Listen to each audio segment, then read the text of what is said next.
महाराष्ट्र सरकार के मंत्री, एनसीबी के नेता और कभी शरद पवार के बेहद करीबी रहे छगन भुजबल ने बहुत बड़ा बयान महाराष्ट्र की राजनीति को लेकर दिया और इतना बड़ा बयान कि इससे महाराष्ट्र की सियासत में उबाल आ गया है, क्योंकि महाराष्ट्र में उल्टी गंगा बहने की उन्होंने बात कह दी, दावा कर दिया। शरद पवार को लेकर, उद्धव ठाकरे को लेकर बहुत बड़ा दावा कर दिया और खबर तो यहाँ तक है कि कहीं भुजबल के जाल में और इस चाल में, भुजबल के बयानों के फेर में उद्धव ठाकरे और शरद पवार कहीं फंस तो नहीं जाएंगे। तो बताते हैं पूरा मामला क्या है, सब कुछ आपको बताएंगे, पूरा डिकोड भी करेंगे बयान के आखिर ऐसा क्यों कहा गया। आप इस वीडियो को शेयर करें और कमेंट बॉक्स में अपनी राय जरूर दें। तो महाराष्ट्र में चुनाव के बीच अपने अपने दावे हो रहे हैं। उद्धव ठाकरे का महाविकास अघाड़ी गठबंधन सारी सीटें जीतने का दावा कर रहा है, तो बीजेपी का महायुति भी सारी की सारी सीटों पर न सिर्फ जीत बल्कि बड़ी जीत का दावा कर रहे हैं। अब इधर महाराष्ट्र सरकार के मंत्री, एनसीबी अजीत पवार गुट के नेता छगन भुजबल ने बहुत बड़ा बयान दिया, इतना बड़ा बयान कि इससे सियासी हलचल मच गई और हालात ये हैं कि इससे उद्धव ठाकरे, शरद पवार के लिए बिछाया गया बड़ा जाल कहा जा रहा है। असल में छगन भुजबल ने एक नेशनल टीवी चैनल से बातचीत की, जिसमें भुजबल ने कहा कि इस बार महाराष्ट्र में एनडीए के लिए चुनाव आसान नहीं है। जी हाँ, सही सुन रहे हैं आप, खुद एनडीए में शामिल भुजबल ने कहा कि इस बार 2014 और 2019 जैसा आसान चुनाव नहीं होने वाला है, क्योंकि इस बार महाराष्ट्र में उद्धव ठाकरे और शरद पवार को लेकर सहानुभूति है, लिहाजा उनको फायदा होने वाला है, उनको यानी कि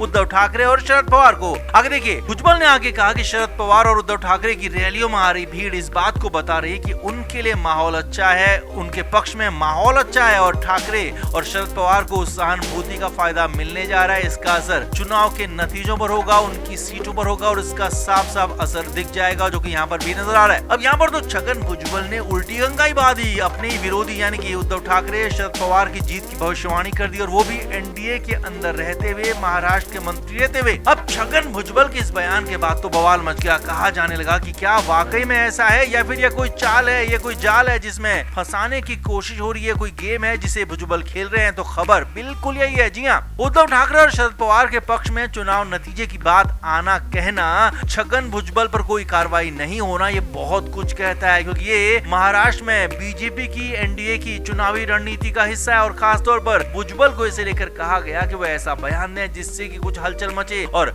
महाविकास अघाड़ी को तोड़ने में मदद मिले। जी हाँ, असल में अंदर की खबर यह है कि उद्धव ठाकरे वैसे ही ओवर कॉन्फिडेंट दिख रहे हैं, अपने करीबियों को, अपने क्या कहेंगे, अपने सहयोगी पार्टियों को कुछ भी नहीं पूछ रहे और कांग्रेस को तो दूर दूर तक हाथ नहीं लगा रहे। उन्हें और ज्यादा ओवर कॉन्फिडेंट करने की प्लानिंग चल रही है ताकि जीत की उम्मीद में उद्धव ठाकरे अपने हाथ पैर छोड़ दें, प्रचार में ढिलाई बरतने लगे और खास तौर पर उनके कार्यकर्ता घर ही बैठ जाएं, ज्यादा से ज्यादा ढिलाई करने लगे हैं। कार्यकर्ता लोगों के बीच जाना ही छोड़ देंगे, उन इलाकों में ही नहीं जाएंगे जहां मजबूत कहे जा रहे हैं। तो इसका सीधा असर ये होगा कि महाराष्ट्र के चुनाव में उल्टी गंगा बह जाएगी, यानी कि महायुति बीजेपी गठबंधन को इसका फायदा मिल जाएगा। अब कुल मिलाकर मामला यही है कि महाराष्ट्र की एनडीए सरकार में शामिल मंत्री छगन भुजबल ने उद्धव ठाकरे और शरद पवार के पक्ष में बयान दिया और यही बयान अब इन दोनों के लिए मुश्किल बन सकता है। हालांकि एक संभावना यहाँ पर यह भी बन रही है कि हो सकता है कि चुनाव के बाद गठबंधन की संभावना यहाँ पर टटोली जा रही है। जी हाँ, कांग्रेस का नाम छगन भुजबल ने नहीं लिया, बल्कि सिर्फ और सिर्फ उद्धव ठाकरे का नाम लिया, शरद पवार का नाम लिया कि अगर जरूरत पड़ती है तो चुनाव के बाद इन दोनों पार्टियों को साथ कर, इन दोनों नेताओं को साथ लेकर एक बार फिर दिल्ली में एनडीए की सरकार बनाई जाए अगर जरूरत पड़ती है तो आपका इस पूरे मामले पर क्या कहना है? क्या वाकई में छगन भुजबल का बयान एक चाल है और जाल है और उस जाल में उद्धव ठाकरे और शरद पवार फंस जाएंगे, या फिर महाराष्ट्र में ऐसे ही हालात हैं, इन दोनों को ही फायदा होने वाला है? आप कमेंट बॉक्स में अपनी राय जरूर दें, वीडियो को शेयर भी करें।